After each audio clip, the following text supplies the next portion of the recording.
কোচবিহারে বিরোধী দলনেতা শুভেন্দু অধিকারী গাড়ি ভাঙচুরের অভিযোগ উঠল তৃণমূলের বিরুদ্ধে। সেই সঙ্গে শুভেন্দুর কনভয়ে থাকা পুলিশের গাড়িও ভাঙচুর করা হয়েছে। কোচবিহারের খাগড়াবাড়ি এলাকায় এই ঘটনাকে কেন্দ্র করে তুমুল উত্তেজনা ছড়ায়।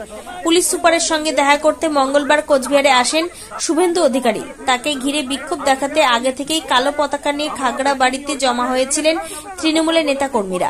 শুভেন্দুর কনভয় ঢুকতেই লাঠি দিয়ে আঘাতের পাশাপাশি পাথর ছোড়া হয় বলে অভিযোগ।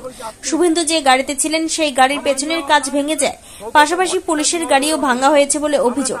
এরপর সেই কনভয় পৌঁছায় বিজেপির জেলা কার্যালয়।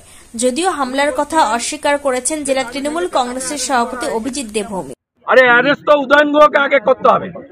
কালকে এই খবর আমি পেয়ে governor, DGP, chief secretary, home secretary সবকে আমি দিয়ে এসেছি।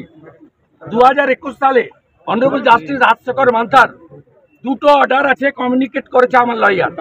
তারপরেও এই জিনিস করেছে, খুব প্রমাণিত। পুলিশ বিরোধী দলনেতাকে খুন করতে চেয়েছিল। খুনের মামলার প্রত্যক্ষ আসামি যদি উদয়ন গুহ হয়, পরোক্ষ আসামির নাম ধৃতিমান ভট্টাচার্য, প্রমোটি IPS।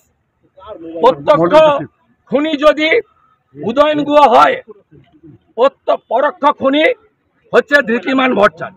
এই খুনির সঙ্গে ধৃতিমান ভট্টাচার্য এই খুনির সঙ্গে কোর্টেই দেখা হবে।